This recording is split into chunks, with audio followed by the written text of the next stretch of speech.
Hey guys, tonight we begin with the rowdy, smoky and slightly sticky world of the medieval tavern, the unsung heart of every town, the unofficial news centre, and the only place where a knight, a farmer and a bard could all get equally drunk and equally robbed.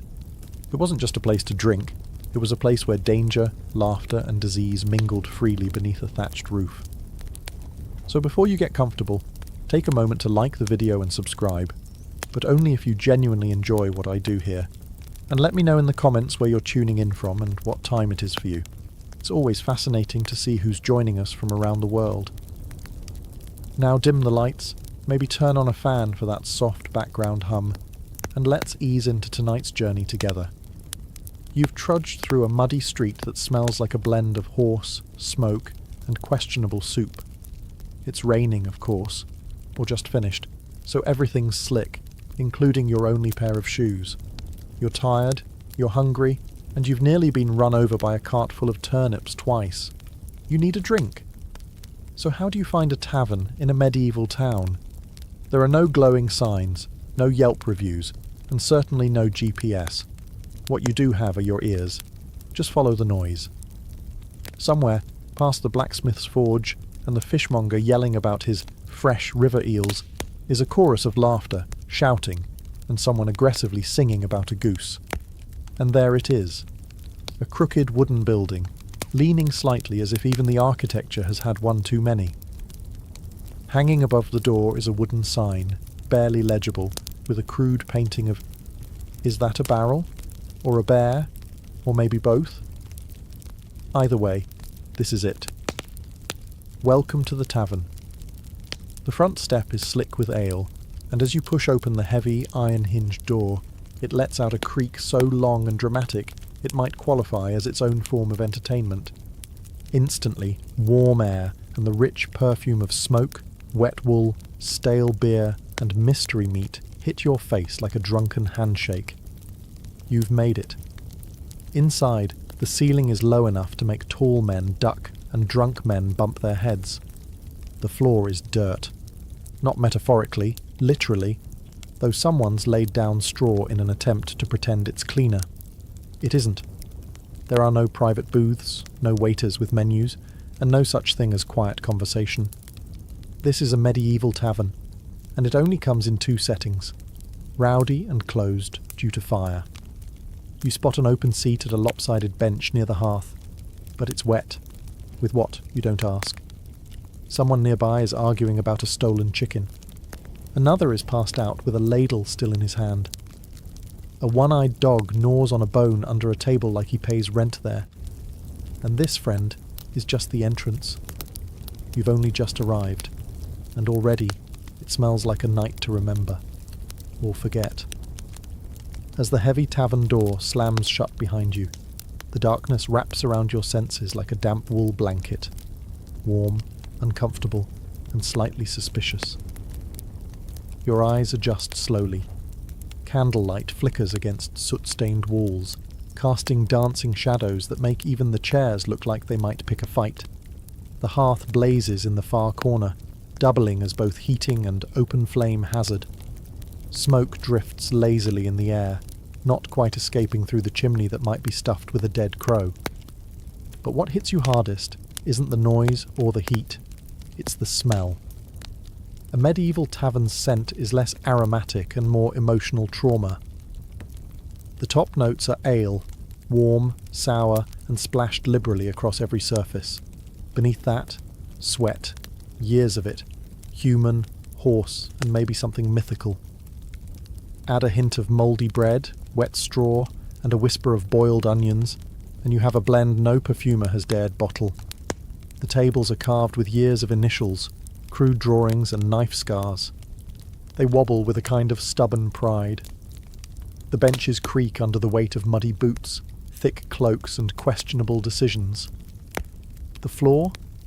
Dirt as promised, but layered with straw meant to soak up spills, spit, and the occasional unconscious customer. You step carefully.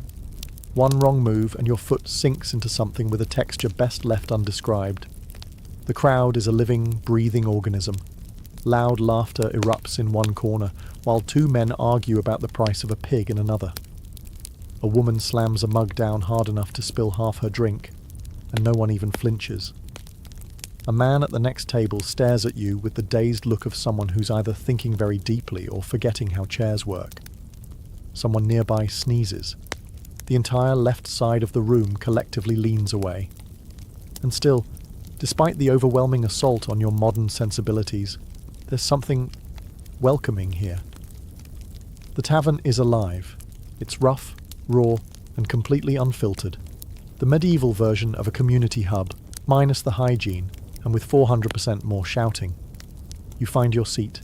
It's a bit damp. It's probably cursed. But for now, it's yours. At first glance, the tavern's layout looks like someone arranged the furniture during an earthquake, and then just decided to leave it that way. There's no blueprint, no bar area, no cozy booths in the back. Just a sprawling, uneven spillage of tables, benches, barrels, and the occasional wooden crate being passed off as a seat. Everything is too close together or too far apart, depending on how drunk you are. The hearth is the only real centerpiece, a big open fire roaring against one wall, doing its best to provide warmth, light, and a healthy dose of indoor smoke inhalation. Around it, people crowd in for comfort, like moths with mugs. Those with the best seats hog the warmth. Those without? Well, that's what ale is for.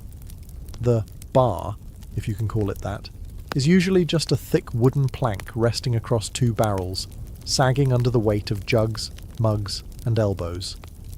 Behind it stands the tavern keeper, multitasking between pouring drinks, yelling orders, and giving that one guy in the corner the death stare of, "You still haven't paid for last Tuesday." There are no menus. You ask what's available and brace yourself. The answer is usually ale or shut up and wait. A narrow staircase, possibly original, definitely splintery, leads to the upstairs rooms. If you squint, you can see a boot hanging from one of the railing posts. No one's entirely sure if it's decorative or a warning. Some taverns have a back room. It might be for storage. It might be for illegal gambling. Or it might be where the last person who insulted the barmaid was taken, never to be seen again. It's best not to ask. The walls are stained with candle soot, the windows are covered with greasy cloth or animal hide, and every surface has been thoroughly polished by the elbows, boots, and spilled drinks of generations past. And maybe a chicken. Somehow, despite the chaos, or because of it, it works. Everyone knows where to go, how to sit, when to shout, and when to duck. It's not organised, but it is alive. Every medieval tavern has a ruler, and it's not the local lord or the tax collector. It's the tavern keeper. They may not wear a crown, but don't be fooled. This person runs the show. Equal parts chef, server, accountant, babysitter, and executioner of barroom justice. The tavern keeper is a one-person institution, and they take no nonsense. If it's a man, he's likely built like a barrel with arms, grizzled, grumpy, and carved from cured meat and bad decisions. If it's a woman, and often it is, she's sharper than a blacksmith's file, and can silence a room with a single look. Either way, they've seen everything, heard worse, and cleaned blood out of straw before breakfast. They greet regulars with a nod, strangers with suspicion, and troublemakers with a tankard to the head.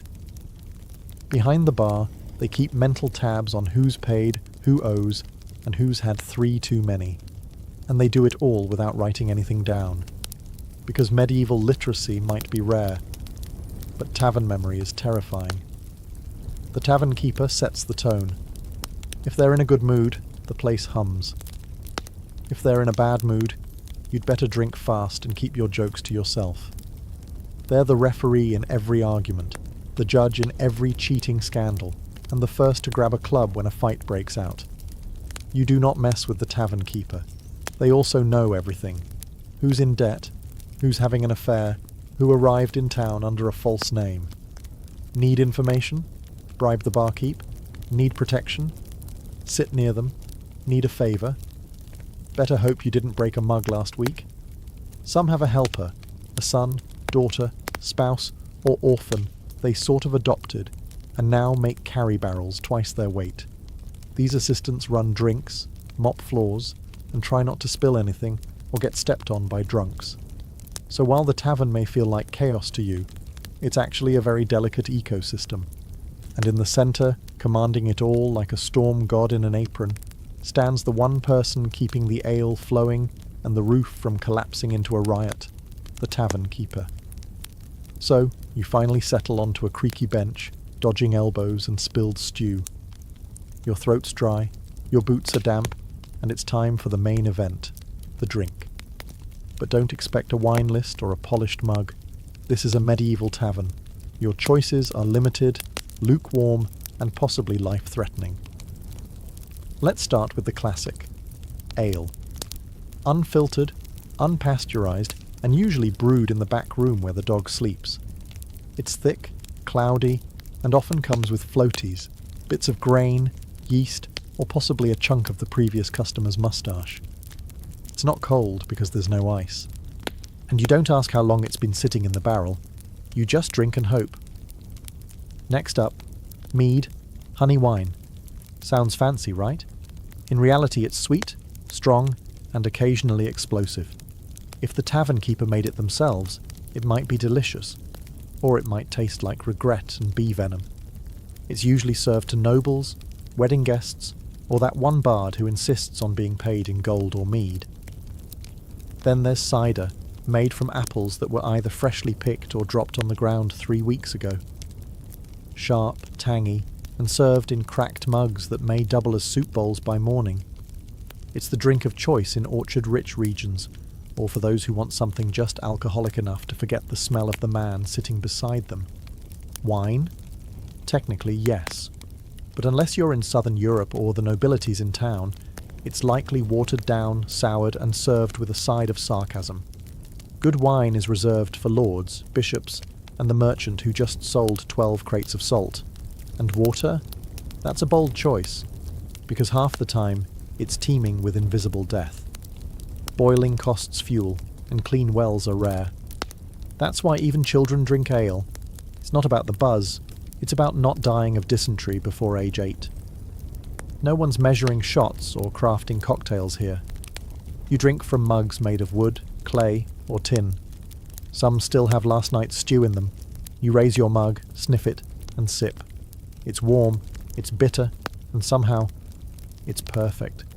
Because in the medieval tavern, if it's wet and won't kill you immediately, it's a fine vintage. So you've survived the drink? Barely.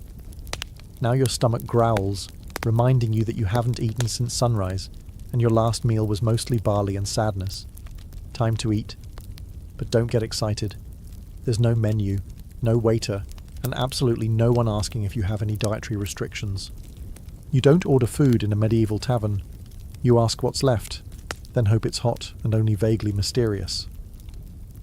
The star of the tavern table is usually pottage, a thick stew made from whatever grains, vegetables, and questionable proteins were lying around that day. It's been cooking in the same pot since Monday, and it's now Thursday. New ingredients are added daily. Nothing is removed. It's less of a meal and more of a culinary time capsule. If meat is involved, congratulations. It's probably rabbit, pigeon, or the unlucky chicken who wandered too close to the fire. If it's game meat, it might be delicious.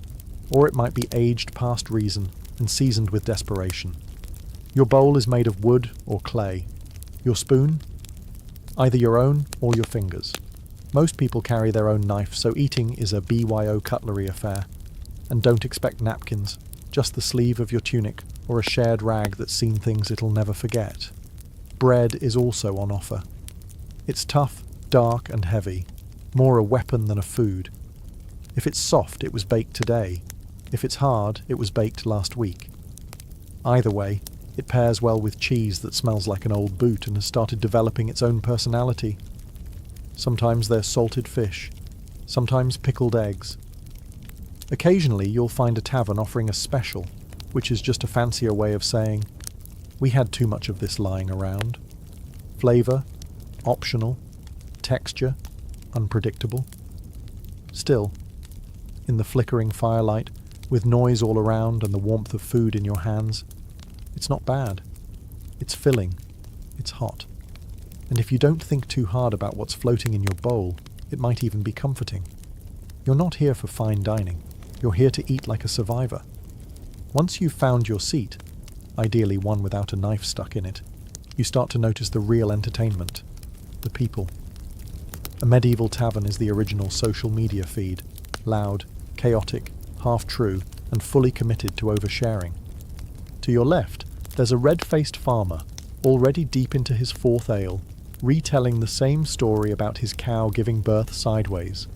He slaps your shoulder mid-sentence like you're a lifelong friend, or a good replacement for the pig he usually drinks with. At the far end of the room, a hooded stranger sits in shadows, nursing a drink slowly.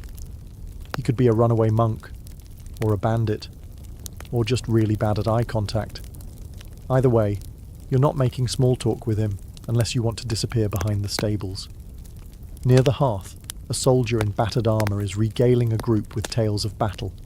His story involves dragons, Frenchmen, and a talking sword. It's definitely false, no one cares. His tankard is full, and his audience is laughing. There's a merchant, loud and sweaty, shouting prices for grain that no one asked for. He pulls gold coins from his pouch like a man begging to be robbed by midnight. A pair of locals play dice on a warped table, their expressions intense. One of them clearly cheats. The other knows and lets it happen, probably saving the fight for when his ale runs out. A bard strums in the corner, voice cracking on the high notes of a love song that sounds suspiciously like one he just made up. No one minds. He's wearing pants, and he's in tune. That's already better than last night's guy. Women wander through the crowd, some tavern staff, others working their own business. They're sharp-eyed, confident, and absolutely not to be trifled with. They'll flirt, laugh, or knock your teeth in depending on your tone. Children occasionally dart between legs, swiping leftover bread or coin. No one stops them. It's just part of the rhythm. Everyone is watching, drinking, plotting, and pretending not to notice the man slumped under the table. This tavern isn't just a place to eat and drink. It's a living, breathing performance. And tonight, you're part of the cast. Forget lutes and ballads for a moment. The real soundtrack of a medieval tavern isn't a song, it's a symphony of chaos. It begins with the clink of mugs, dozens of them slamming against wood in celebration, negotiation, or drunken misfire. Some clang cheerfully, others shatter completely. Both are met with cheers. Then comes the laughter. Big, loud, belly-deep laughter that sounds like it escaped from a wild boar. Most of it makes no sense. A farmer chuckles at his own joke about hay. A knight giggles at the word pottage. A monk wheezes uncontrollably every time someone says duck. You learn quickly not to ask. Voices layer over one another, each louder than the last, fighting for dominance like roosters in a coop. There's arguing, storytelling, shouting about taxes, and at least one person misquoting scripture to win a bet. The bartender yells orders while swatting flies. A barmaid shouts at a man who tried to grab her, and someone keeps repeating, "Another round," like a battle cry. And in the corner, the bard.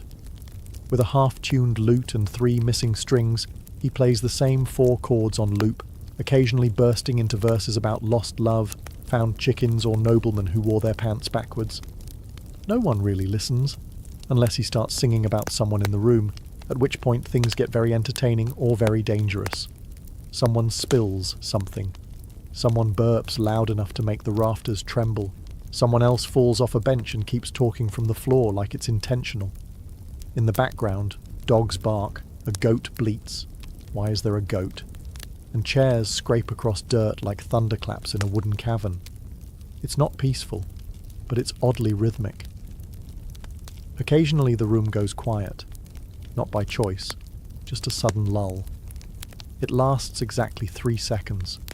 Then someone farts heroically, and the music starts again. This isn't background noise. This is the tavern's heartbeat, raw, rowdy, and relentlessly alive.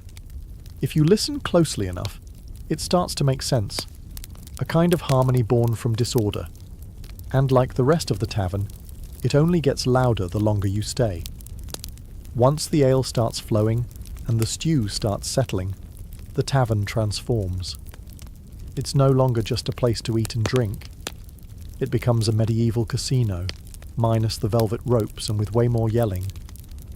Gambling is the sport of the evening, and everyone plays, from weathered soldiers to barefoot boys with borrowed dice.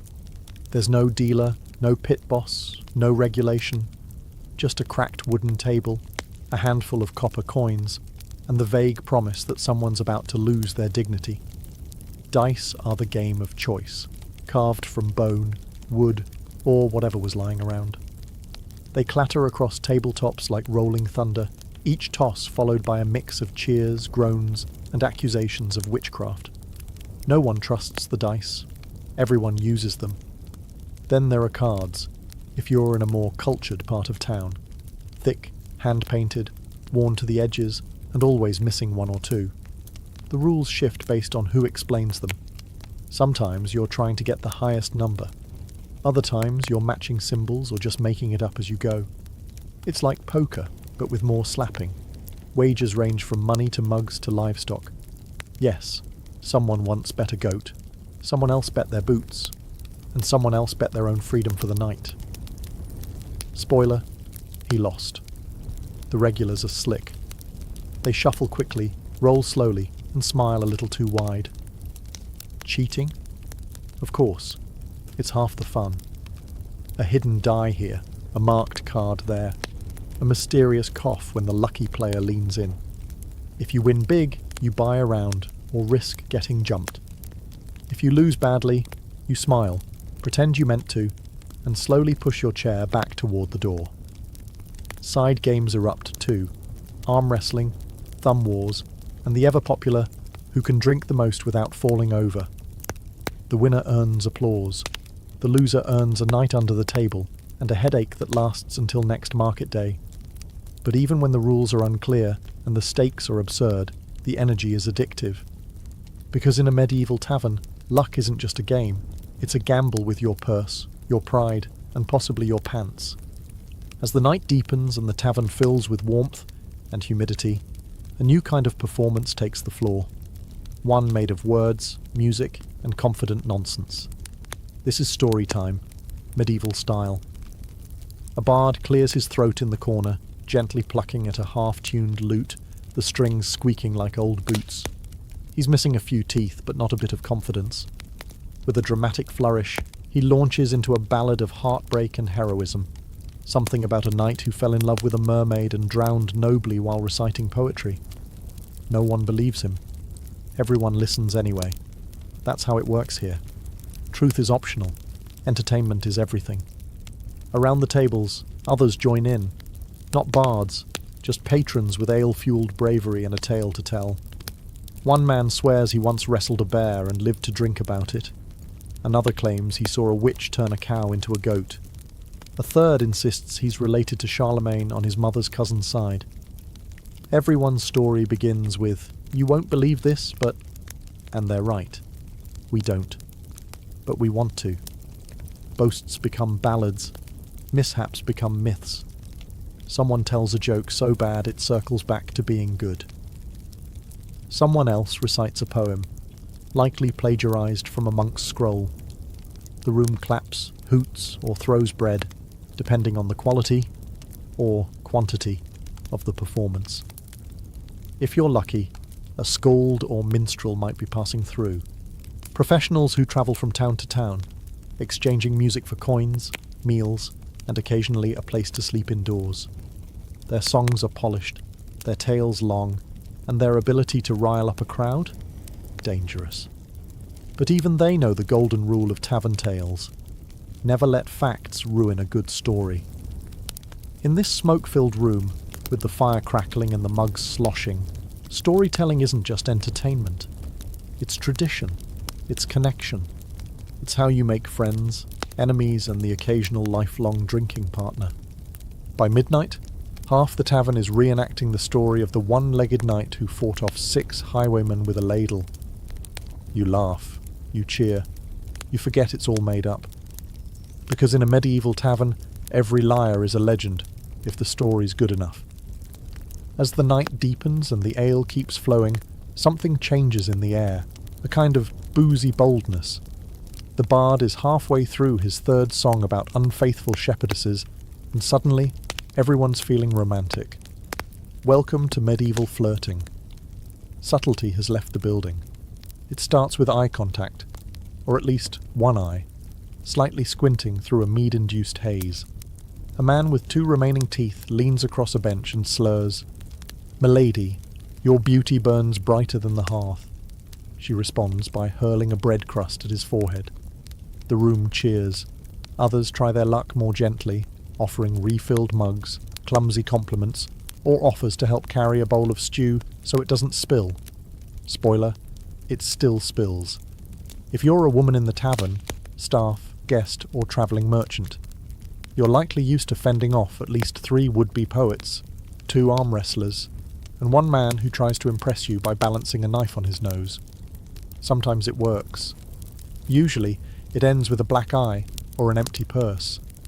For those actually seeking companionship, taverns offer more than just flirting. Courtesans work the room with practiced ease, knowing who has coin, who has charm, and who will pass out before making it to the stairs. Transactions are discreet, but the implications are loud. Jealous lovers? Oh yes. Nothing sparks a tavern fight faster than a stolen glance, a wandering hand, or a husband catching his wife laughing a little too hard at the bard's joke about bishops. Tables are overturned, mugs are weaponized, a bench gets broken in half, again. And yet, somewhere in the middle of all this chaos, genuine sparks fly. A shy baker's daughter and a travelling stonemason laugh over shared stew. 2 drunk farmers bond over a mutual hatred of turnips. A monk accidentally flirts with a nun. Love, or something like it, survives in even the rowdiest corners. Because in the medieval tavern, romance is equal parts charm, chance, and not falling face first into your bowl mid-sentence. You might win a heart, you might earn a slap. Either way, you're going to remember it, or at least hear about it the next morning. It was bound to happen. Maybe someone spilled a drink. Maybe someone accused someone else of cheating at dice. Maybe 2 people claimed the same bench and neither backed down. Or maybe someone said something about someone else's mother, goat or soup. Doesn't really matter. Suddenly it's on. The tavern, once a blur of music and mugs, turns on a dime. A stool flies. A tankard crashes to the floor. Someone yells, "Hold my bread!" and launches themselves over a bench with all the grace of a drunk catapult. No one is surprised. In fact, most people don't even stop drinking. A bar fight in the Middle Ages isn't rare, it's expected. It's practically a feature. And while it sounds terrifying, it's usually more comedic than deadly. People swing wildly, miss, trip, and land in someone's dinner. Hair is pulled, beards are grabbed, shirts are torn. The tavern keeper roars like a battlefield general while holding a ladle in one hand and a club in the other. Occasionally someone joins the fight with no idea why. They just saw action and leapt in, fists first. Others place informal bets, cheer, or slide their mugs out of splash range. Weapons? Rare. Most folks know better. Pulling a blade in a tavern can turn a casual brawl into a full-blown tavern legend, and no one wants to be banned from the only place that serves hot food and warm ale. Eventually, someone hits the floor and stays there. Someone else stumbles into a wall and decides that's as good a place as any to sit and rethink their life. The fight burns out like a tavern candle, suddenly and without ceremony. And here's the strange part. Once it's over, it's over. The fighters are separated, mugs are refilled, someone starts a song, and within 10 minutes, everyone is laughing again, including the guy with the bleeding nose. No grudges, no lawsuits, just bruises, stories, and maybe a new nickname like One-Eyed Arnold or Benchbreaker Bill. Because in a medieval tavern, a good fight, is just part of a good night. Messy, ridiculous, and weirdly bonding. And if no one gets hurt too badly, it's just another round of entertainment. So the brawl's over, the bard has passed out mid-ballad, and your stomach is full of mystery stew and slightly fermented cider. It's time to sleep, or at least attempt to. But don't expect a feather bed and lavender-scented linens. This is a medieval tavern, not a spa. If the tavern offers lodging, it's likely a creaky staircase away. Upstairs, past slanted floors and beams low enough to test your skull's durability. The rooms are small, cold, and absolutely shared. Privacy doesn't exist. You're sleeping shoulder to shoulder with strangers, some snoring like church bells, others dreaming loudly in languages you've never heard. Beds? Technically, most are straw-stuffed mattresses, thin, lumpy, and crawling with what medieval folks fondly called companions.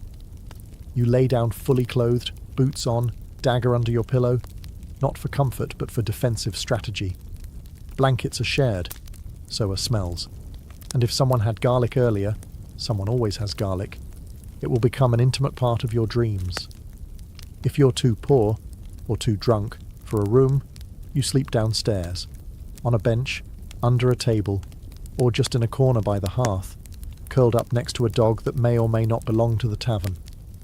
You'll be stepped on, probably sneezed on, and maybe used as a footrest. The tavern never really quiets.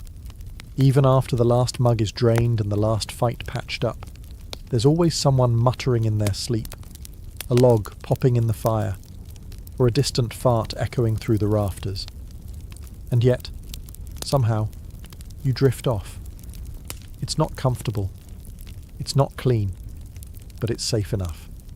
The fire keeps the worst of the cold away. The tavern keeper keeps watch with one eye open and a club in hand. And the noise becomes its own kind of lullaby. Familiar, human, alive. You'll wake with a sore neck, a dry mouth, and a questionably acquired bruise. But for a few hours, you sleep, in the company of travellers, rogues, farmers, and fools. No kings, no silence, just snoring, straw, and the faint hope your boots are still there come morning. Dawn creeps in like an uninvited guest, sliding pale light through the cracks in the shutters and poking at your eyelids with merciless persistence. The tavern has changed overnight, not quieter exactly, but quieter in a defeated sort of way. You open one eye. Someone's boot is on your chest. Someone else is mumbling in their sleep about sheep taxes. The bard is snoring under a table, clutching his lute like a lover. A chicken hops across the floor, pecking at yesterday's bread crusts. No one questions where it came from. The fire has died down, leaving the room cold and smoky. A few patrons begin to stir, groaning like wounded warriors from battles fought entirely inside their own skulls. One man sits up, looks around, and lies back down. Having decided today isn't worth it. The tavern keeper is already up, because of course they are. Clattering mugs, sweeping straw into fresh piles, reheating something in a pot that smells both inviting and slightly vengeful. They shoot a look at the bodies on the floor, then bang a ladle against a mug like a morning bell from hell. Up or out? That's your wake-up call. There's no breakfast buffet. If you're lucky, there's more pottage, now even thicker than last night. Bread is rewarmed, ale is watered down, and no one has the strength to complain. Some patrons just dunk their heads in a barrel of rainwater outside and call it clean living. You check your pouch. 2 coins and a button. Better than expected. Your boots? Still here. One of them has a bite mark, but they're yours. A win. A few new faces trickle in. Early risers, travellers, workers in need of a drink before dealing with livestock, taxes, or worse, neighbours. The tavern begins to stir again, like a beast slowly waking. Someone starts retelling a story from last night. It's already changed, of course. Now there were 2 fights, and the bard's song summoned a ghost. Everyone nods like it's gospel. The night was chaos. The morning is groggy, grimy, and full of regret. And yet, you smile. Because somehow, you survived it. By now, You've felt the sweat, the smoke, the sticky ale under your boots. You've survived the shouting, the flirting, the pottage, and possibly a flying bench. And through all that, one thing becomes clear.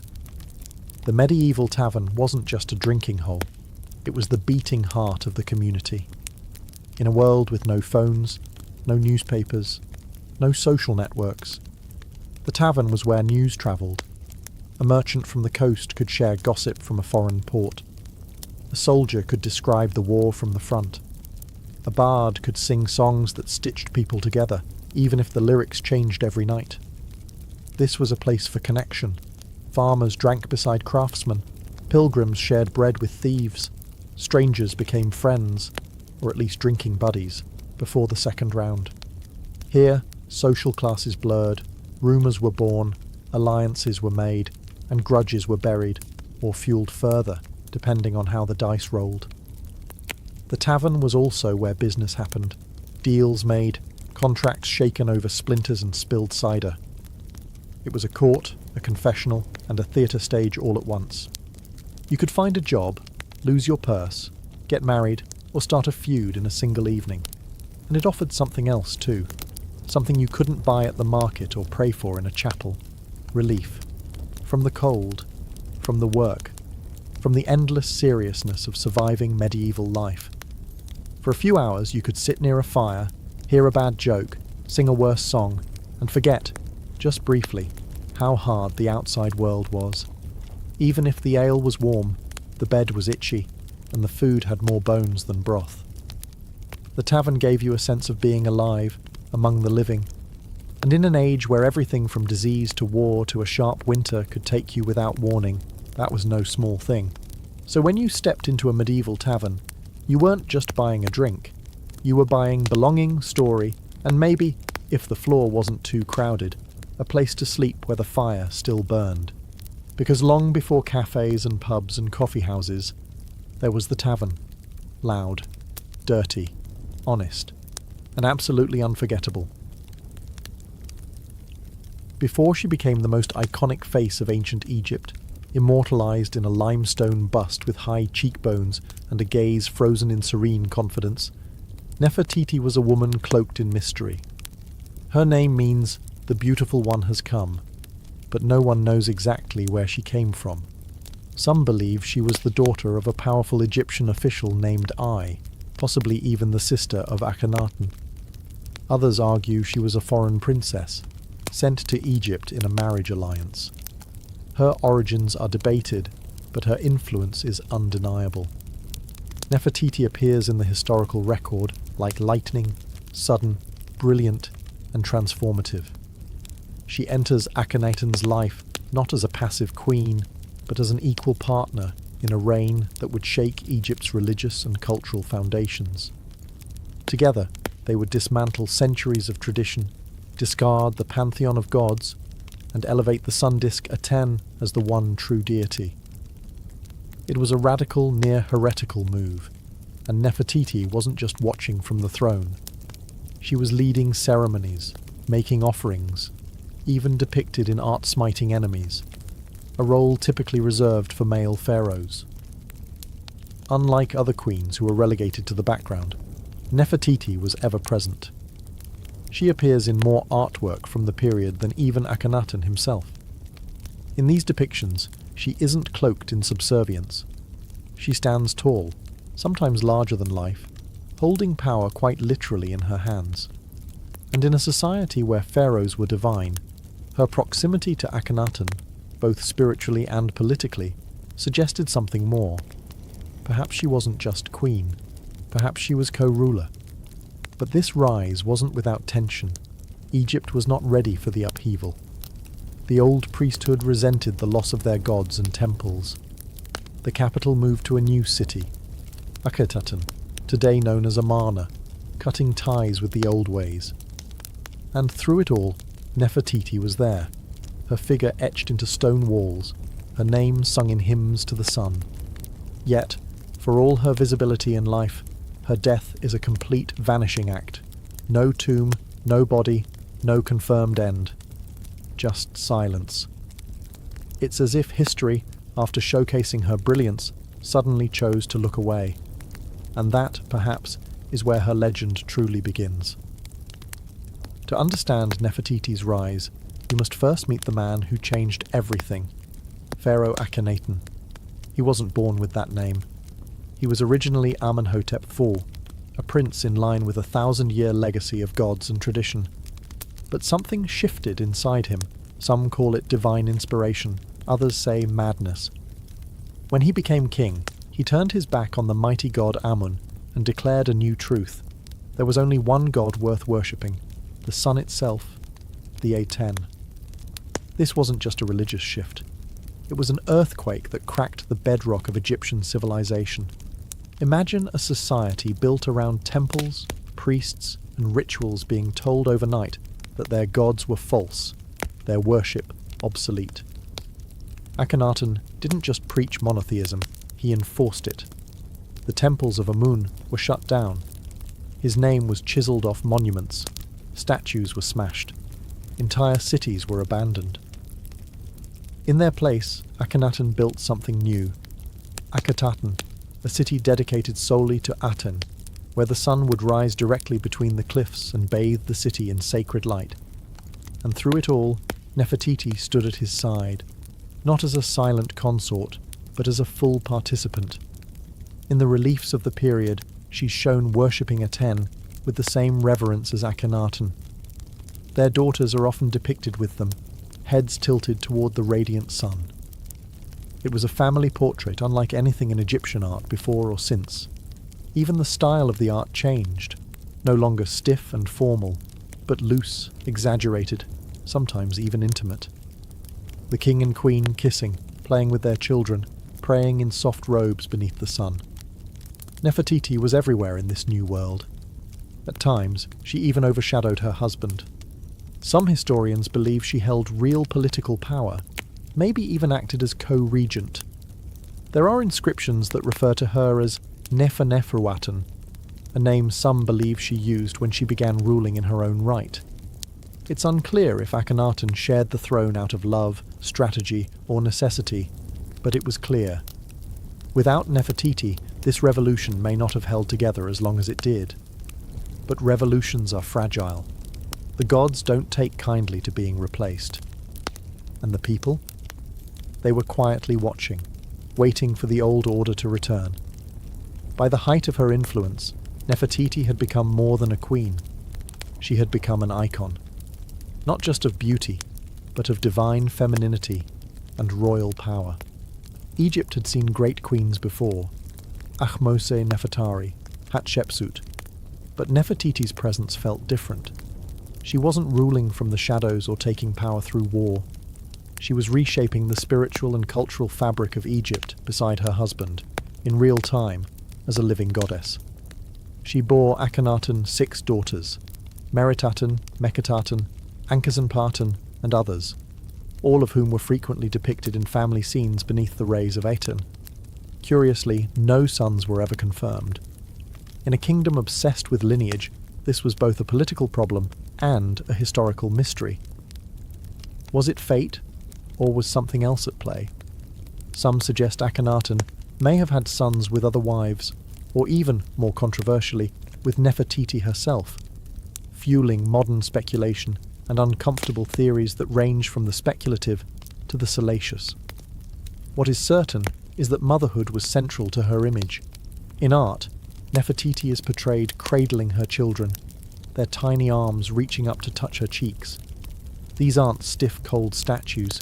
These are living moments, carved in stone, intimate, emotional, radiant. In an age where pharaohs were often distant gods, Nefertiti's portrayal as a nurturing mother softened the divine, making it human. Yet there was another side to her iconography, one far more powerful. In multiple depictions, Nefertiti wears the blue crown usually reserved for male rulers. She is shown smiting enemies, riding chariots, making offerings without Akhenaten beside her. These were not symbolic gestures. This was a queen performing the sacred duties of a king. It suggests a quiet but radical truth. Nefertiti may have been preparing for something more than partnership. she may have been preparing to rule. Whispers in history suggest that after Akhenaten's health began to decline, possibly due to genetic disorders or stress, Nefertiti took on more governing responsibility. But this is where the record starts to fade. In the final years of Akhenaten's reign, she vanishes from the public eye. No fanfare, no funeral inscriptions, no confirmed burial. Did she die young? Did she fall from power? Or was she about to become something even greater than a queen? Something history tried and failed to erase? One day, Nefertiti was everywhere, etched into walls, praised in hymns, ruling alongside a revolutionary pharaoh. And then, like a breath in the desert wind, she vanished. No ancient Egyptian queen had ever been so visible. Yet around year 12 of Akhenaten's 17-year reign, the records grow eerily silent. Her name disappears from the inscriptions. Her image fades from the art. No tomb, no death announcement, no mourning scene. For a woman so central to Egypt's cultural upheaval, her absence is more than strange. It's a black hole in history. So what happened to her? One theory suggests the simplest answer. She died. Childbirth was risky, even for royalty. Nefertiti's second daughter, Meketaten, also disappears from records around this time, possibly indicating a dual tragedy, a mother and daughter lost in the same dark moment. But if that were true, why no elaborate funeral, no tribute, no temple? This was a woman revered like a goddess. A quiet death doesn't fit the script. Others propose something far more political. Perhaps Nefertiti fell from favour. Maybe the tides turned within the royal court. Akhenaten, increasingly isolated, could have sidelined her, possibly in favour of another consort. Some suggest a co-ruler named Smenkhkare, an enigmatic figure who appears briefly in the historical record, may have replaced her. Was this a male heir? A half-brother? Or was Smenkhkare Nefertiti herself, under a new name? That's the most electrifying theory, that Nefertiti didn't disappear at all. She transformed. Evidence suggests someone named Neferneferuaten ruled in the final years of Akhenaten's reign. This individual used feminine grammar in inscriptions and even referenced Akhenaten as her beloved husband. Could this have been Nefertiti, crowned as pharaoh in her own right? If so, she would have joined the rarest ranks in Egyptian history, a female king like Hatshepsut before her. But even this theory dissolves in sand. Neferneferuaten's reign ends abruptly, and then comes a name more familiar. Tutankhaten, later Tutankhamun, a child king who would reverse his parents' reforms and restore the old gods. If Nefertiti did reign alone, it was short. And if she was Smenkhkare or Neferneferuaten, she ruled as a ghost queen, visible only in hints, half-carved cartouches, and broken relics, a puzzle missing its centerpiece. And so, just as suddenly as she arrived, the most powerful woman in Egypt disappears. But her legend, that was just beginning to take shape. As the dust of Amarna began to settle, a new figure emerged, a boy king barely old enough to hold a scepter. His name was Tutankhaten, later changed to Tutankhamun, and he would become the most famous pharaoh in the world, not for what he did in life, but for the treasures found in his untouched tomb. But what matters here is this: who was his mother? The historical records are frustratingly silent. His father was almost certainly Akhenaten, but the identity of his mother remains shrouded in confusion. Some scholars argue that Nefertiti was his stepmother. Others speculate she may have been his biological mother, pointing to art and timing that seems to place him as a young child during her final public appearances. If Nefertiti truly bore Tutankhamun, it would make sense. His early reign was clearly guided by someone with a steady hand, and his decisions to reverse his father's religious revolution may not have been entirely his own. And that's where the intrigue deepens. Who was steering the ship during Tutankhamun's fragile reign? The boy king was only about 9 when he took the throne. A child can't restore a religious empire alone. Someone was behind the scenes. Someone experienced in court politics, religion, and public symbolism. Could it have been Nefertiti, ruling from the shadows? Or was it the high priest Ai, her possible father? Or perhaps both, working together to erase the chaos of Amarna and return Egypt to its old gods? One of the more compelling pieces of evidence comes from a golden shrine found in Tutankhamun's tomb.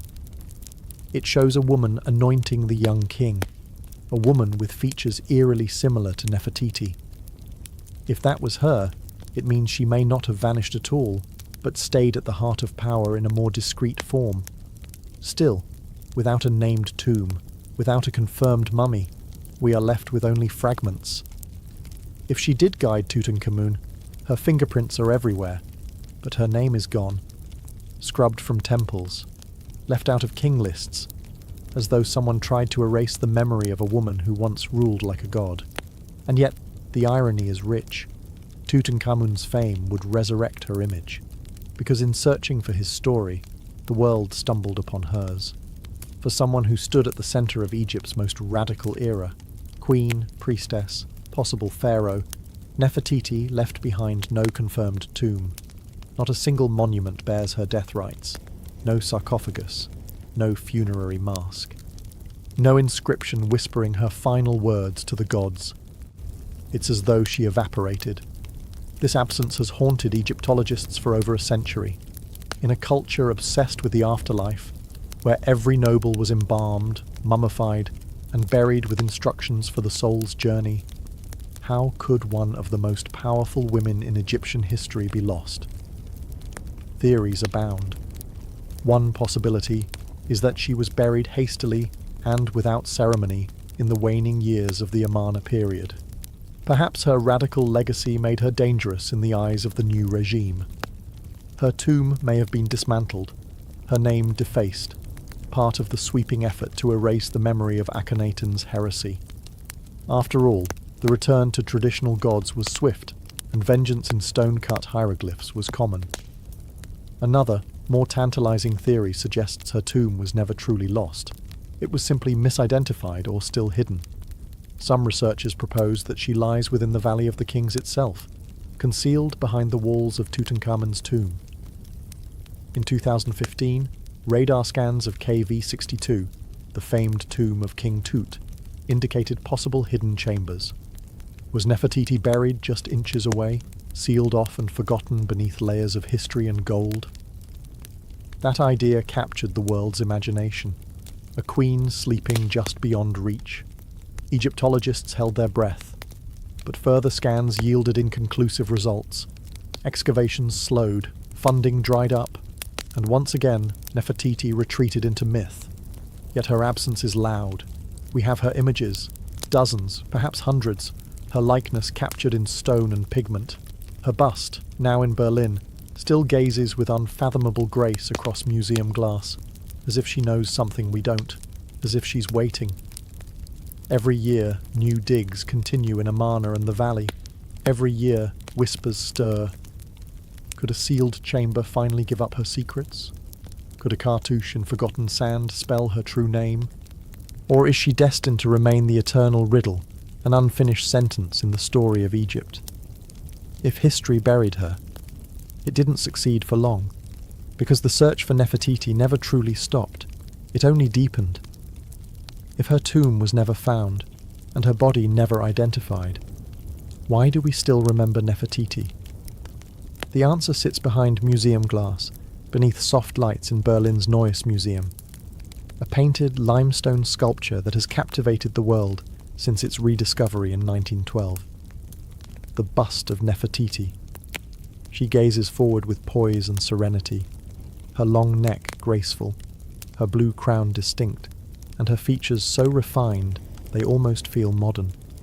One eye is unfinished, perhaps left that way intentionally, or perhaps a forgotten detail during the workshop's final days. Yet, even incomplete, she is timeless, unforgettable. The bust was discovered by German archaeologist Ludwig Borchardt in the ruins of the sculptor Thutmose's studio at Amarna. When he brushed away the dust and revealed her face, he knew instantly what he had found. In his diary he wrote, "No use describing it, you have to see it." And once the world did, Nefertiti became not just a historical figure, but a global symbol of beauty, of power, of ancient enigma.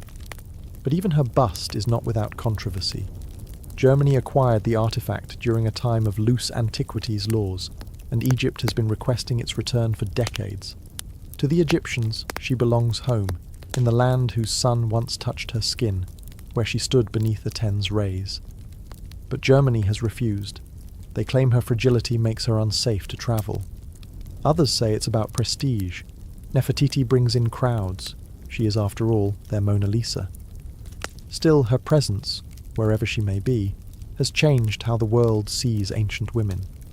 She wasn't just a passive beauty. Her bust captures something regal, assertive, almost challenging. She looks like someone who held secrets, made decisions, changed the course of empires. And she did. It's remarkable how a single sculpture, delicate and silent, can resurrect someone lost to time. We may never find her tomb. We may never know how she died. But through this bust, Nefertiti achieved something extraordinary. She became immortal not in gold, but in human memory. The face may be still, but the story it tells, that continues to speak, louder than ever, across the centuries. Nefertiti's story lives somewhere between stone and silence, between what we know and what we want to believe.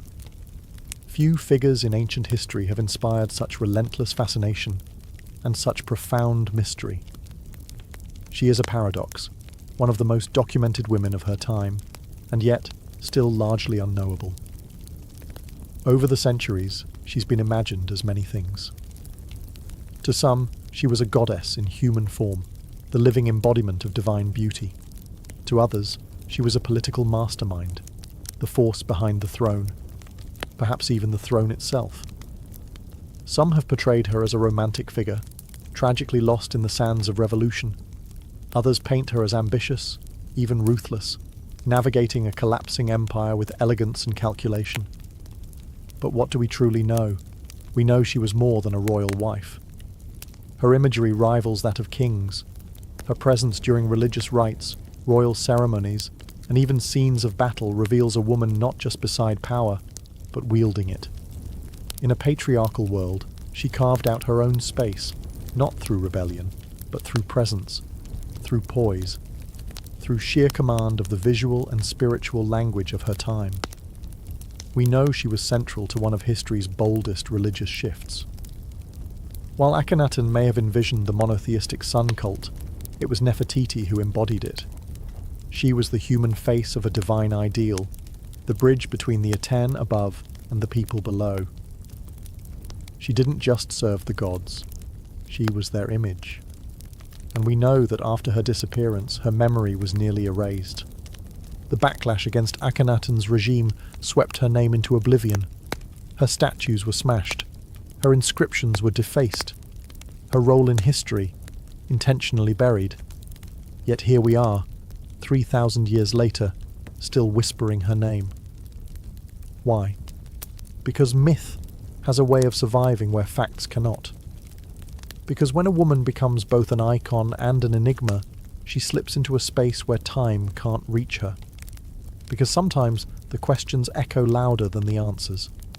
And maybe, just maybe, that's exactly how Nefertiti wanted it. To be remembered, not explained. To be admired, not contained.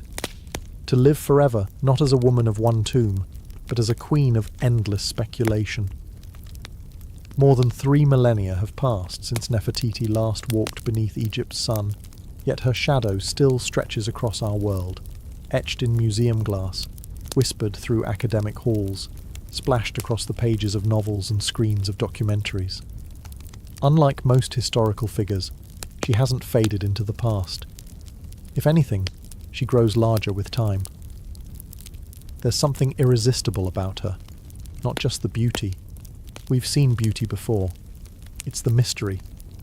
The deliberate blank spaces in her biography feel like a challenge, a taunt, as if she's daring us to try and understand her, knowing full well we never truly will. And in that way, she's become something more than historical. She's become archetypal. Every generation reinterprets Nefertiti in its own image. In the early 20th century, she was an exotic queen, mysterious and submissive. In the feminist wave, she became a symbol of female power, an ancient ruler lost to patriarchal erasure. In modern media, she's a style icon, an African queen, a political player, even a possible pharaoh. She has lived 1,000 second lives, not through facts, but through imagination. But maybe that's the most fitting afterlife of all. In ancient Egypt, immortality wasn't just about mummification, it was about memory. If your name was spoken, your image seen, your story retold, you lived on. You could travel the field of reeds, dine with the gods, exist beyond death. Nefertiti, whether by design or by chance, has achieved that. Her name is spoken across continents. Her face is one of the most recognized in human history. Her story, though fractured, still commands attention. So in a way, her greatest legacy wasn't carved into a tomb or sealed beneath desert stone. It was this: enduring curiosity. She left behind a perfect mystery, a life half seen, half erased, and wholly unforgettable. And perhaps that was her final act of power, not just to rule an empire, not just to shape religion or raise royal daughters, but to become timeless. Nefertiti, the beautiful one who has come, never truly left.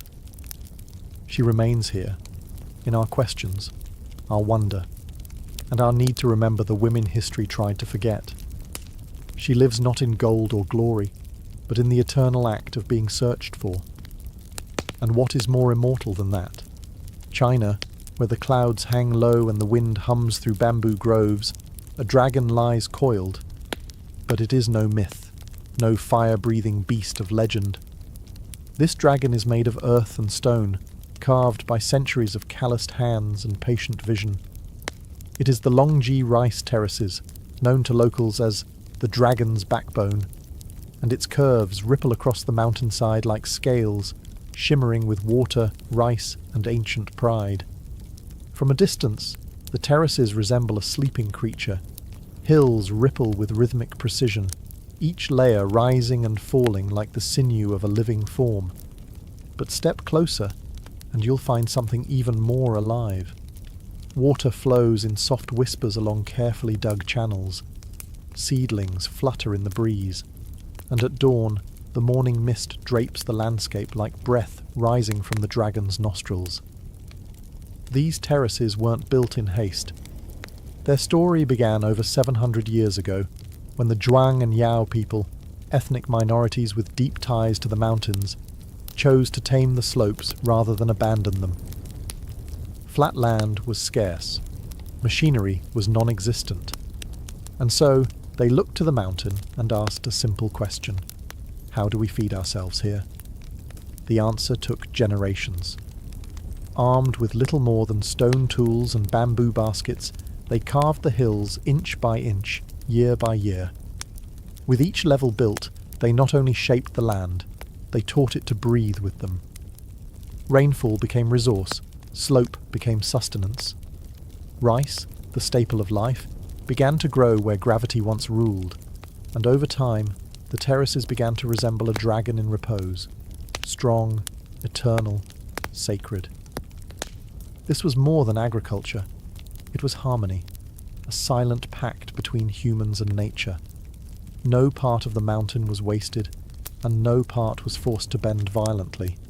Instead, the people worked with the earth, shaping it in curves and swells, listening to the wind, following the water. Today, the dragon's backbone still feeds entire villages. But more than that, it reminds us what patience can build. In a world racing forward, here lies a dragon that was never chased, only carved, layer by layer, dream by dream. To walk among the Longji rice terraces is to step into a world carved by persistence. There is no illusion here, no machine tracks, no corporate survey markers. What stretches across these mountains are the fingerprints of human endurance.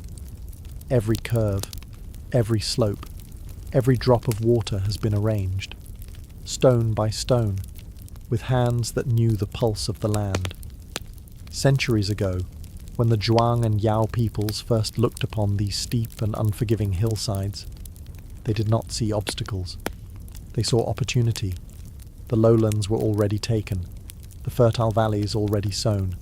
But up here, amid the rugged peaks, there was possibility, if only they could make the earth listen. With no heavy tools they began. Wooden shovels, stone hoes, baskets of mud and rubble carried on backs worn by time. Slowly, terraces began to form, horizontal veins across the mountain, held in place by hand-stacked stone walls. These weren't accidental cuts into the slope. They were calculated. Each level had to be perfectly balanced, not only to hold water, but to carry it from one tier to the next without waste. One miscalculation could cause an entire section to collapse. Too steep and the water would rush, too flat and it would stagnate. So they measured not with rulers, but with generations of intuition. Children learned from their elders. Elders watched the seasons, and the mountain, in time, gave in, not with surrender, but with trust. And the result? A landscape that defies nature by flowing with it. From the valley base to the cloud-kissed peaks, these terraces rise like a spiral staircase to the sky. They mirror the topography with elegance, almost as if the mountain grew them itself.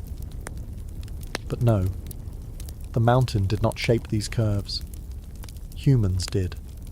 With no engines, no concrete, no architectural degrees. Just time, just trial and error, just the belief that land, no matter how steep, can be made to serve life. Today, the terraces remain functional, still farmed, still repaired, still respected. No bulldozers, no shortcuts. The old ways survive not because they resist the future, but because they proved something rare. That tradition, when rooted deep enough, can outlast every storm. If the dragon's backbone is muscle and bone, then water is its blood. It flows quietly, without pumps or engines, tracing ancient channels that slip from mountaintop springs into every terrace below. This hydraulic choreography is no accident. It is the secret life of the terraces, the reason they've endured for centuries. At the top of the mountain, rainwater and natural springs are caught in narrow ditches and earthen canals. From there, gravity becomes the farmer's silent ally. The water descends through terrace after terrace, pooling gently in each field before spilling into the next. This design, fluid, seamless, ensures that every patch of rice receives what it needs. No more, no less. There are no valves, no switches. Control lies in subtle gates made of stone or wood, adjusted by hand and habit. If one terrace overflows, it could flood the next. If one leaks, a drought may follow. And so the villagers, guardians of this delicate system, walk the ridges daily, checking, adjusting, listening to the sound of flow. It's less like farming, more like playing an instrument. One wrong note, and the whole song is off. But the water does more than feed rice. It mirrors the sky. In spring, when the terraces are first flooded, the paddies turn to glass. They reflect the clouds, the sun, even the stars on a clear night.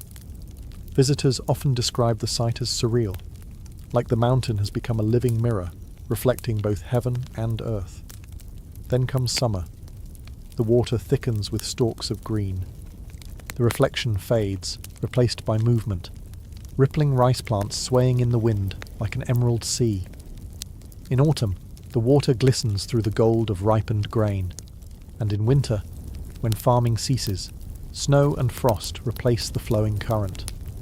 The dragon sleeps, but the channels remain, quiet veins awaiting spring. Time moves differently here, not by hours, but by moisture, by the first trickle of mountain thaw, by the sound of frogs returning, by the scent of wet soil. In a world that measures time in seconds, The people of Longji still measure it in seasons and drops, and so the dragon lives, not in fire and flight, but in ripples of water, pulsing gently through a living masterpiece of stone and soil. Spring in the Longji Mountains begins not with blossoms but with water. As the snow melts in the higher peaks, streams trickle downward, breathing life into the waiting terraces. The mirror-like paddies are ready. The dragon stirs, and the people prepare for the ritual that ties them to every generation before them, planting the first seed. There is no grand announcement, only quiet movement. Farmers, young and old, rise with the mist. They walk barefoot along the narrow ridges, straw hats low over their eyes, baskets balanced on their backs. The air is thick with the scent of soaked soil and mountain wind. The paddies, flooded just days earlier, now shimmer like polished jade. This is not a task for machines. It never has been.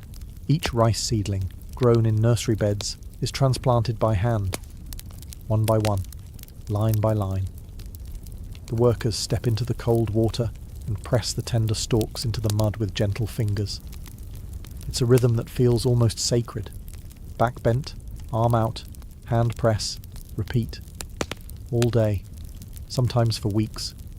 Children follow, splashing in the shallows, mimicking their elders. They learn not from textbooks, but by standing in the water, feeling the resistance of mud, learning the spacing by eye. It's how knowledge survives here, lived, not spoken. Planting is more than labour. It is ceremony. Offerings are made to the mountain spirits.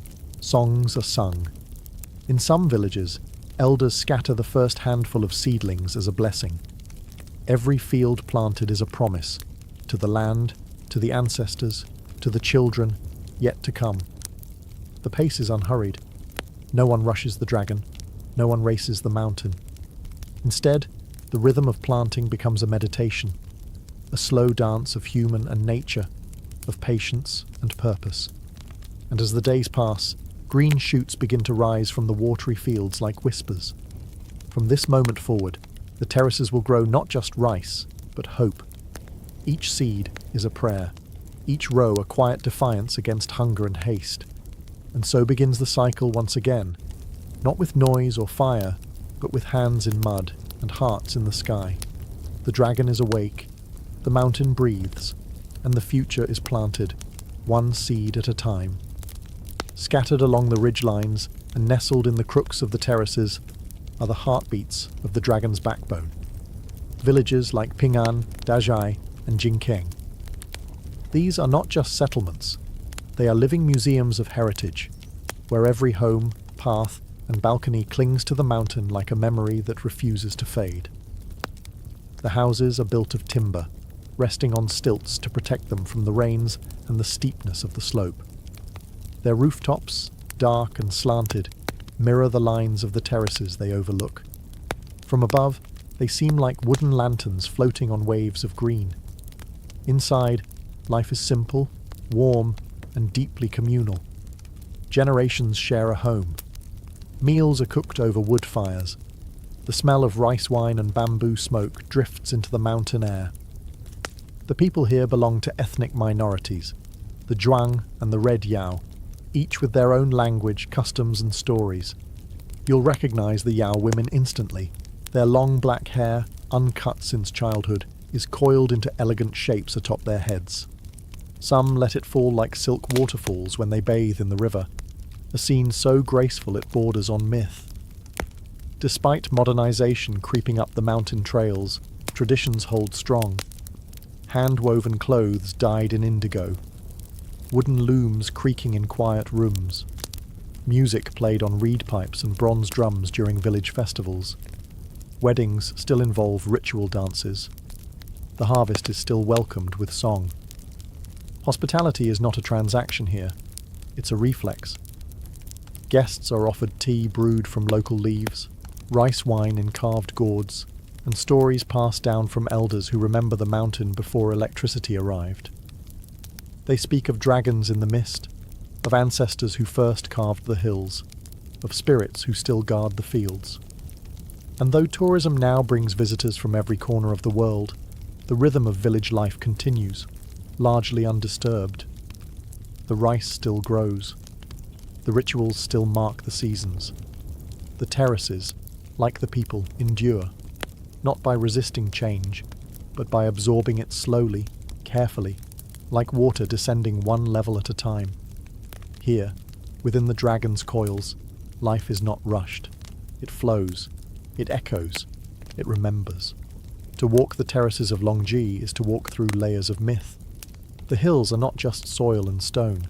They're alive with stories whispered through bamboo groves and carried on the wind.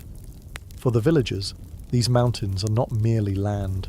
They are sacred beings, shaped by gods, guarded by spirits, and inhabited by tales passed from one generation to the next. The most enduring legend speaks of a sleeping dragon whose body stretches across the ridges. Its spine rises in coils, the very terraces themselves. Locals believe that the curves of the mountain are not man-made, but rather the dragon's scales, rising and falling with breath. When mist rolls in from the valley and covers the paddies in white, it's said the dragon stirs, breathing gently in its sleep. Another tale tells of how the terraces were born from divine generosity. In a time of famine, the ancestors climbed the mountains and prayed to the heavens. Moved by their devotion, the gods sent rain and instructed them to carve the hills into steps so rice could grow.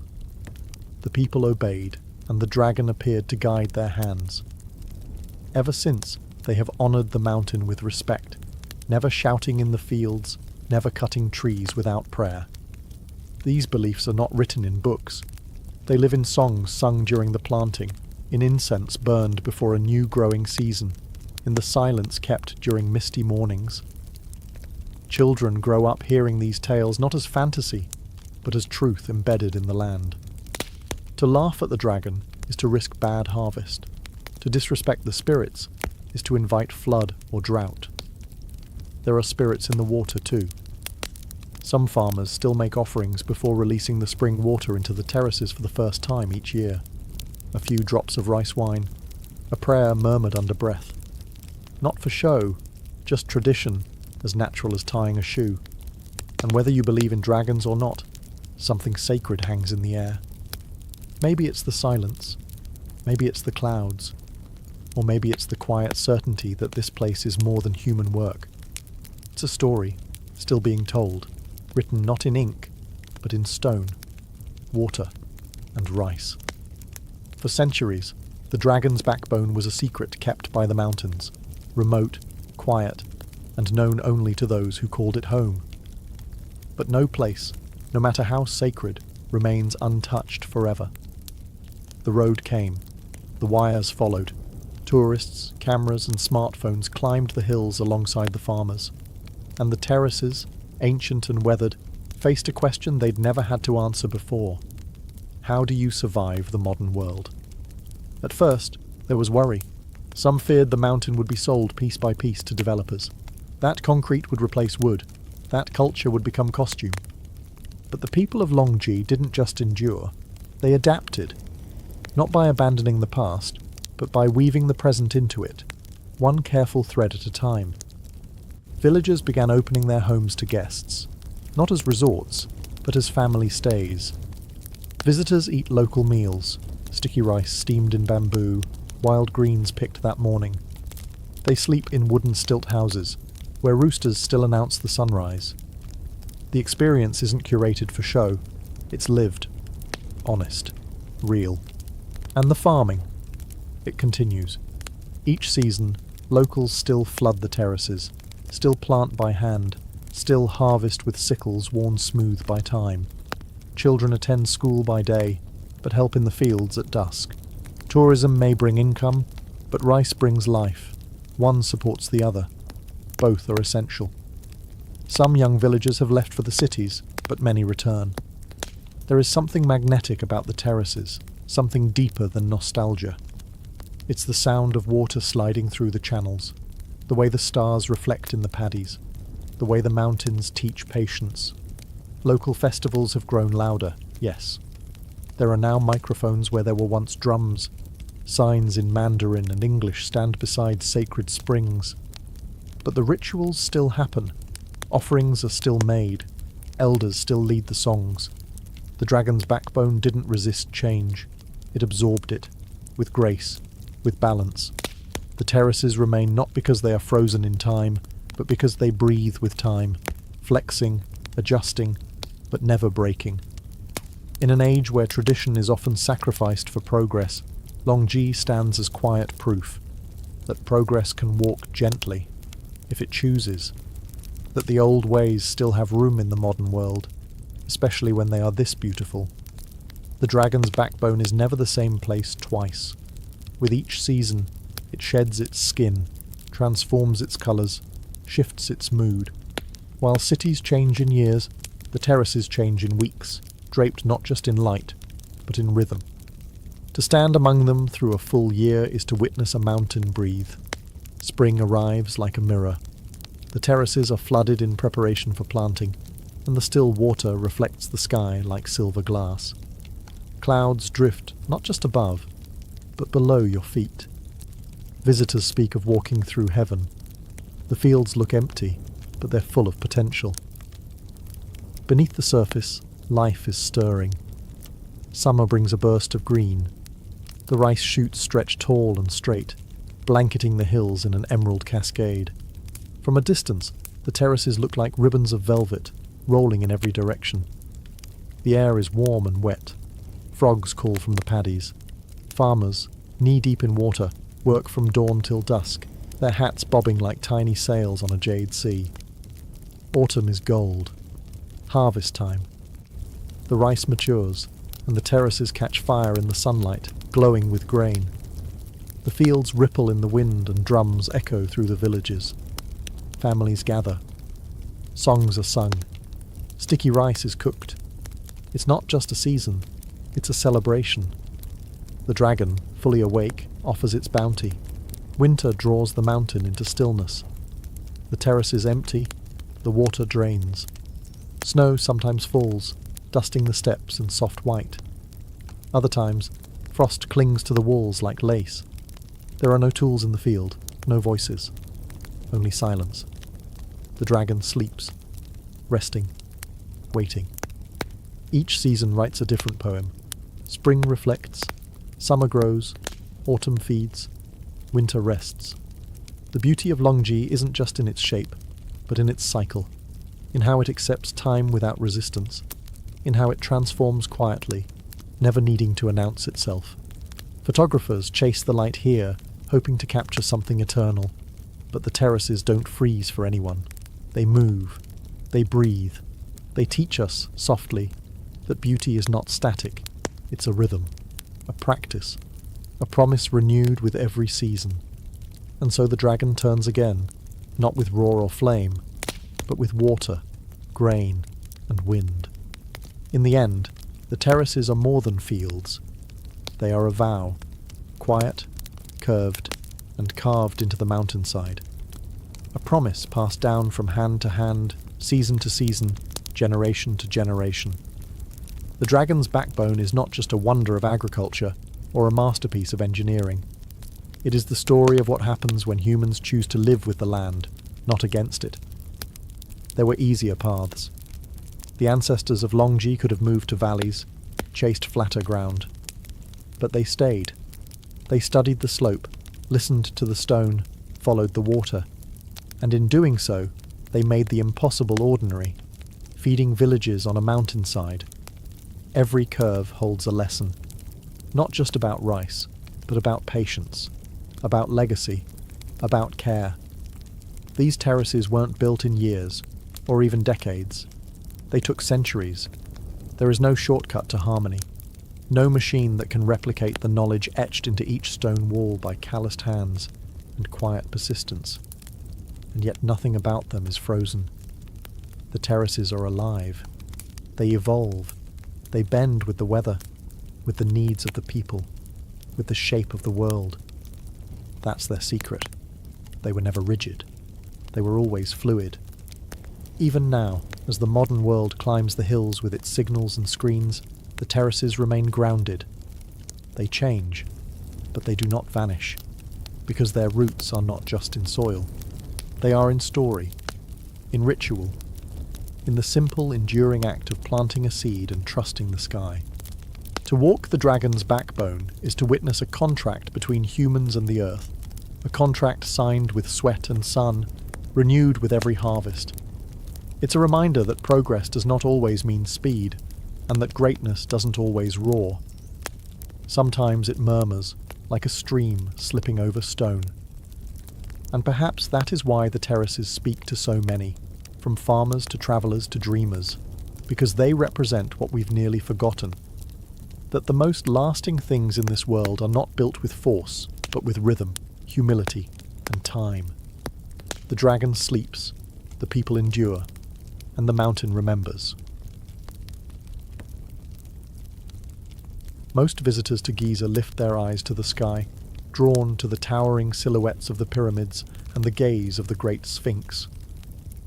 But few ask what lies beneath, under the sand, under the Nile, under centuries of forgotten currents.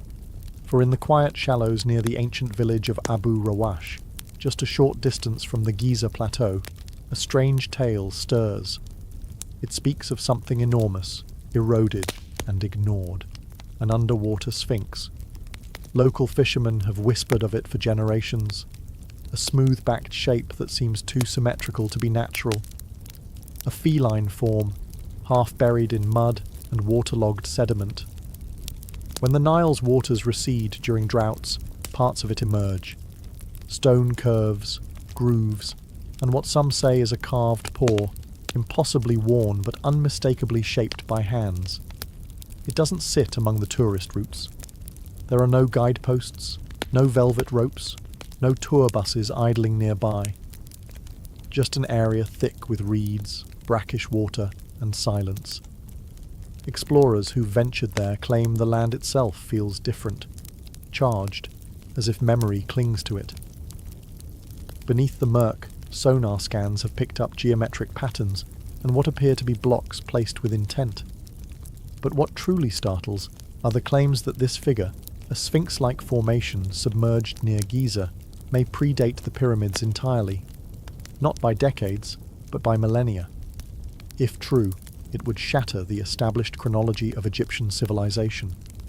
The mainstream timeline anchors the Great Sphinx at around 2500 BCE, but this underwater form, if genuinely carved, could belong to an age when the Sahara was still green and the Nile ran wild through a wetter, lusher land. Skeptics, of course, dismiss it as a misidentified rock formation, limestone shaped by water and wishful thinking, but the grooves, the curves, the alignment with celestial markers, it all invites more questions than answers. The site remains unexcavated. Official archaeologists have largely ignored it. Perhaps it's nothing. Perhaps it's everything, a relic not just of Egypt's past, but of a world lost to flood and time. For now, the so-called underwater Sphinx lies quiet, not sleeping, waiting, and if it could speak, one wonders what secrets it would tell, and why so many seem determined not to listen. The legend of the underwater Sphinx moved from whispered folklore to global curiosity in the 1980s. That's when a few independent researchers and divers began publishing strange reports, accounts of a massive lion-bodied figure partially submerged near the Giza plateau. Early photographs were grainy, inconclusive, and often dismissed. But they sparked something that couldn't be put back in the bottle: curiosity, and more dangerously, doubt. One of the most vocal early proponents was an amateur Egyptologist who claimed to have seen a weathered monument deep beneath silt and flood layers during a brief drought window. According to him, the figure wasn't an isolated rock or erosion trick. It had geometry, legs, symmetry, even the faint suggestion of a carved face. Naturally, this challenged the traditional narrative. Egyptology, as a discipline, rests on structure and established timelines. Most scholars place the construction of the Giza pyramids and the Great Sphinx at around 2500 BCE during the reign of Pharaoh Khafra. The suggestion of another Sphinx, older and partially submerged, would require rethinking not just Egyptian history, but the timeline of human civilization itself. Mainstream academics responded with caution, even disdain. Without peer-reviewed excavation, carbon dating, or stratigraphic studies, the claim couldn't be taken seriously. Many argued the so-called underwater sphinx was likely a natural formation, limestone weathered by thousands of years of Nile flooding and sediment erosion. In Egypt, they pointed out, nature often mimics the intentional. Wind, water, and time are capable sculptors, but the photos kept circulating. The sonar readings continued to show odd patterns, too regular, too smooth, too suggestive. And then came the theorists. Authors, filmmakers, and fringe historians began building stories around the mystery, that the Sphinx was a relic of a forgotten civilization, perhaps Atlantean, perhaps pre-dynastic Egyptian, lost in a flood that scoured the Sahara.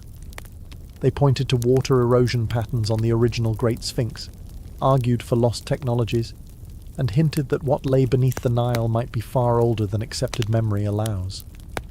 The debate grew louder, but the ground remained still. No official dig was launched, no museum claimed it, and the Sphinx, if that's what it is, remained right where it always had been, buried in silt, caught between myth and mud. The idea that something near Giza might predate the pyramids isn't just provocative, it's revolutionary. If the underwater Sphinx is more than erosion or coincidence, then Egypt's story didn't begin in the 4th dynasty. It began before it, deep in prehistory, when the Sahara was a green savanna and the Nile roamed wider, wilder, and less predictable. This possibility gained traction in the 1990s when geologist Dr. Robert Schoch studied the Great Sphinx itself. He argued that the deep vertical weathering on the Sphinx's enclosure wasn't caused by wind and sand, but by rainfall, heavy, sustained, ancient rainfall, which hadn't touched the Giza Plateau since at least 7000 BCE. That pushed the possible date of the Sphinx back by thousands of years, well before the first pharaohs carved names into stone. If water shaped the original Sphinx, could water also have hidden an even older sibling? The so-called underwater Sphinx sits in a lower region near ancient floodplains.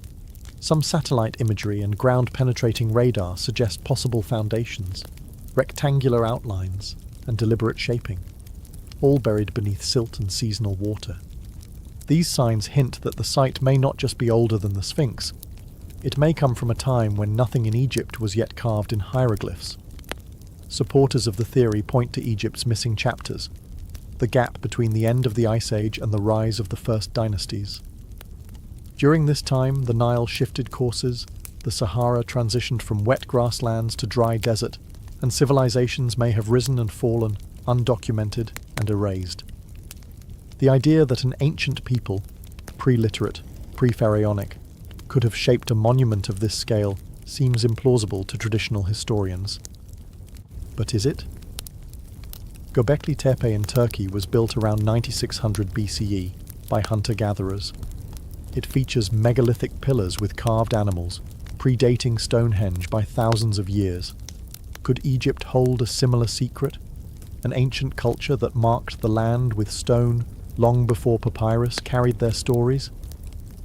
If the underwater Sphinx was built in such a time, it would change everything we know about human history. It would suggest not just forgotten ruins, but a forgotten age, one that may have whispered to the builders of Giza, leaving behind more than myth, perhaps a monument drowned, then forgotten. Stone doesn't lie, it remembers, and around the site of the so-called underwater Sphinx, it tells a quiet but persistent story, not just of time, but of water.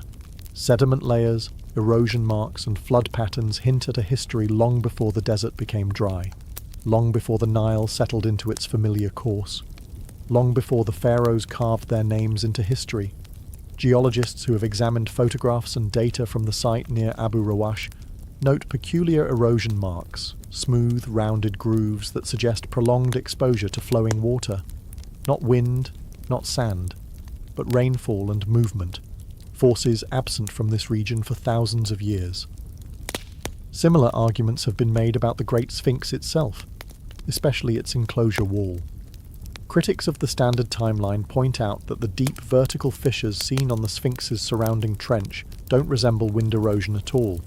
They mimic rainfall, heavy, sustained prehistoric rain. Now, at the possible underwater Sphinx site, we see the same signature, only this time hidden beneath a shallow flood basin.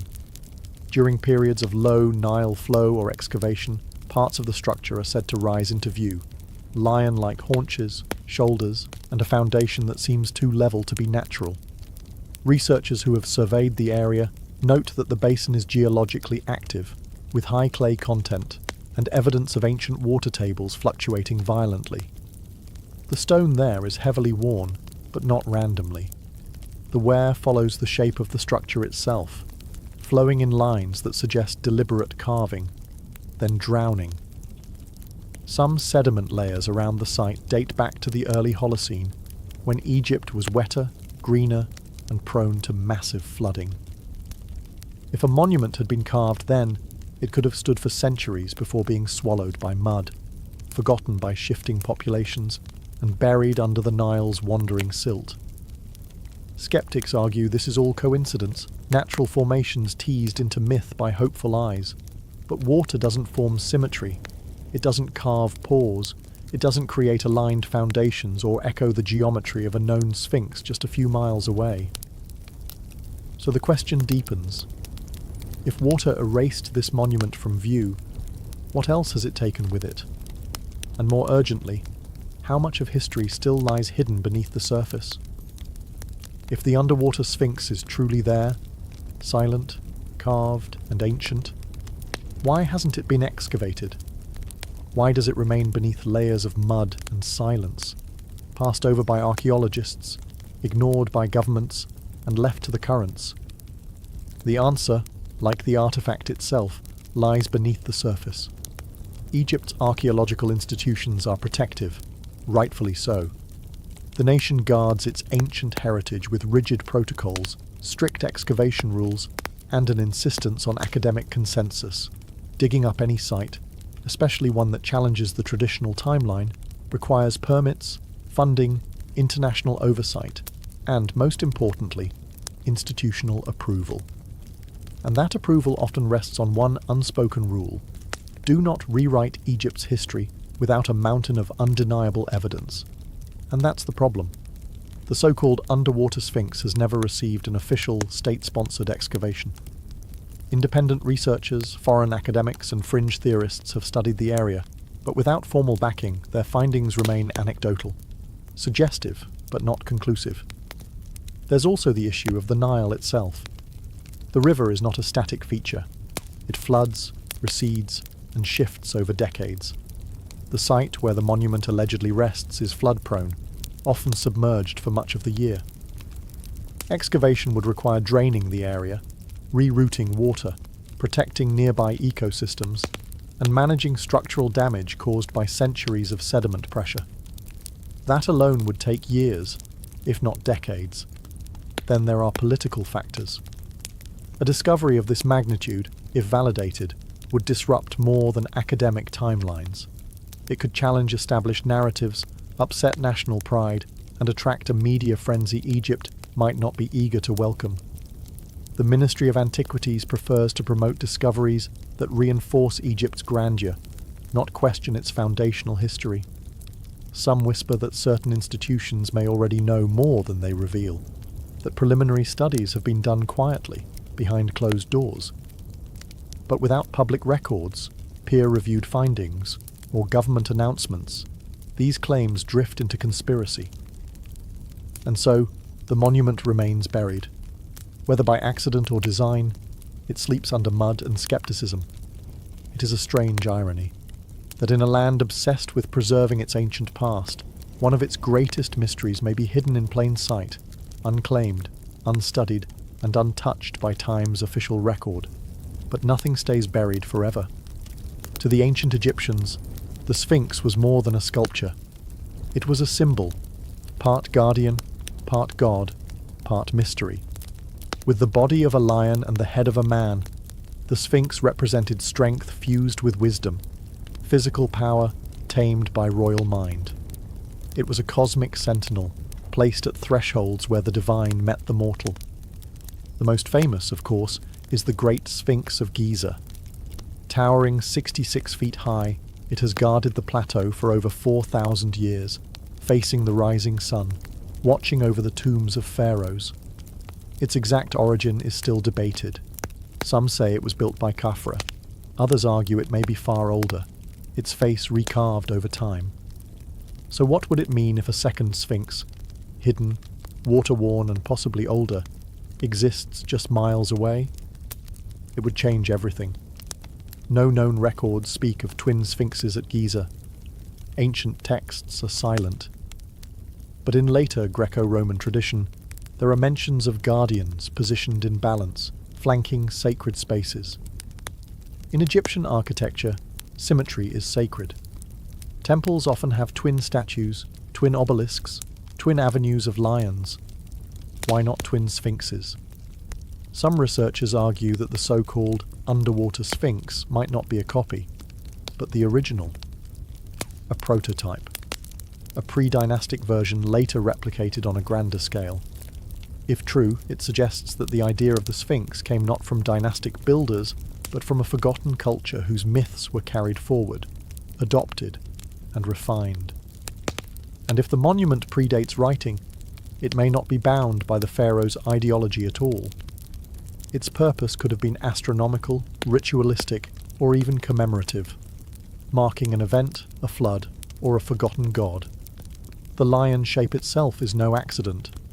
In ancient Egypt, lions represented the horizon, the gate of dawn and dusk. A sphinx facing east watches the rebirth of the sun, eternally. To carve one was to freeze that sacred act in stone. Now imagine one carved before the pyramids, aligned, guarding, waiting. It would not just rewrite history, it would redefine the mythos of Egypt itself, not as the beginning of civilization, but as the last echo of something even older. And the fact that this symbol might be sleeping beneath water, all the more fitting for a guardian of lost worlds. As whispers of the underwater sphinx echo further across the world, a quiet divide has opened, one that runs deeper than sediment or stone. On one side stands traditional Egyptology, cautious, structured, and rooted in academic consensus. On the other, a growing community of independent researchers, alternative historians, and curious minds who believe something extraordinary is being overlooked. Mainstream scholars insist on evidence, peer-reviewed studies, stratigraphy, inscriptions, and radiocarbon dates. Their concern is not unwarranted. Egypt is filled with natural rock formations that resemble human or animal shapes, and misidentifying them can lead to misinformation. Archaeology, after all, must be careful. The past is fragile. It cannot be rebuilt once broken by careless hands or media hype. But to others, caution has become complacency. Independent investigators, many of them trained scientists or engineers from outside the field, argue that the underwater sphinx and similar anomalies deserve deeper study.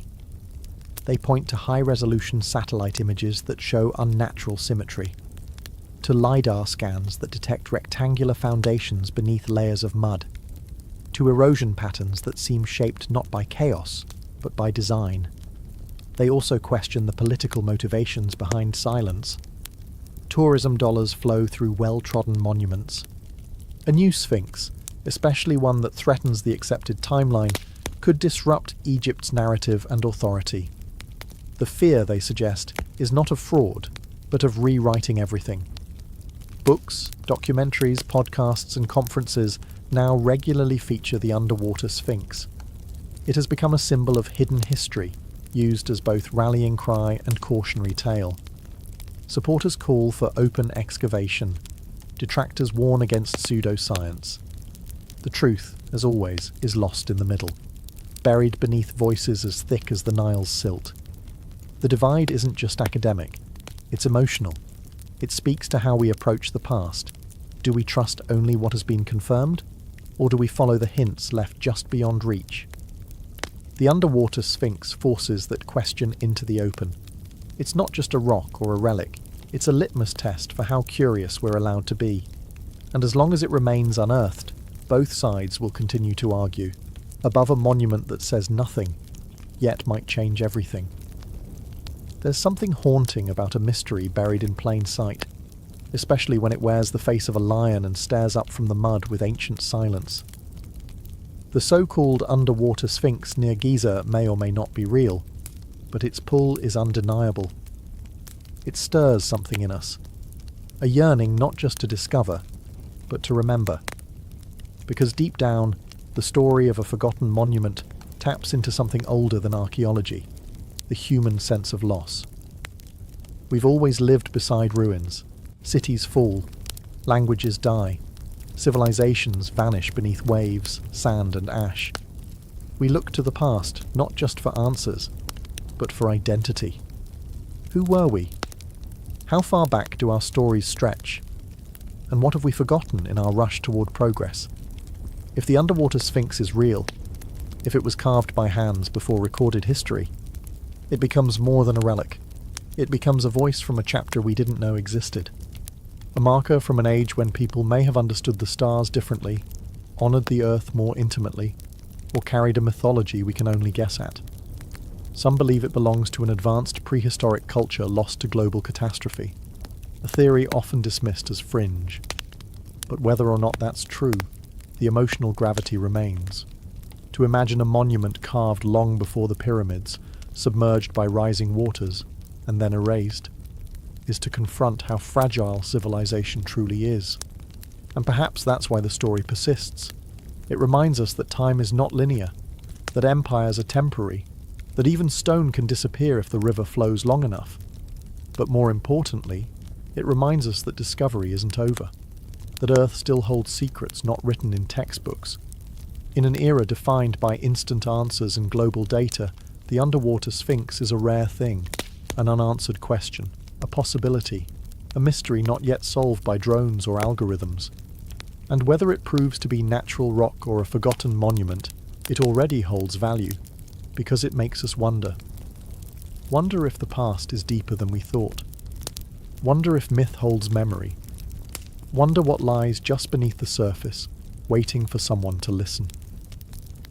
The underwater sphinx of Giza, whether carved or accidental, confirmed or dismissed, remains where it has always been, beneath the surface, beneath the mud, the water, the weight of time. It has no plaque, no name, no spotlight, and yet it speaks softly in the absence of answers. For every monument we've unearthed in Egypt, there are others still buried, still waiting. Some are too fragile to uncover, others are lost to the shifting Nile, drowned beneath layers of silt and secrecy. And a few, like this one, sit in plain view, ignored not because they lack importance, but because they ask questions we're not yet ready to answer. Maybe that's what makes the underwater sphinx so powerful. Not its size, not its age, but its silence. It forces us to confront the limits of what we know and the discomfort of what we might have overlooked. In truth, it may never be excavated. Politics, funding, and tradition form walls taller than any tomb. But that doesn't mean it's irrelevant. Quite the opposite.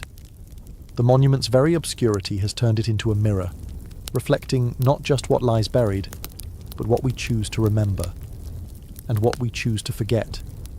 It also reminds us that history is not a closed book. It's a living puzzle, scattered across landscapes and shorelines, waiting for a shift in tide, a change in thinking, or a brave question to unsettle the dust. Perhaps one day the water will recede and the full form will rise, pause, face, and all. Perhaps radar will confirm what myth has long suspected, or perhaps the mystery will remain, passed from generation to generation, like a whisper between stones. But whether monument or mirage, the underwater sphinx already serves its greatest purpose. It stirs the imagination, and in a world drowning in certainty, that may be its greatest gift. Because maybe the most ancient things aren't just buried in sand or time. Maybe they're buried in us, in our need to explore, to remember, and to believe that somewhere out there, beneath waves or desert, the past still breathes, and still waits to be found.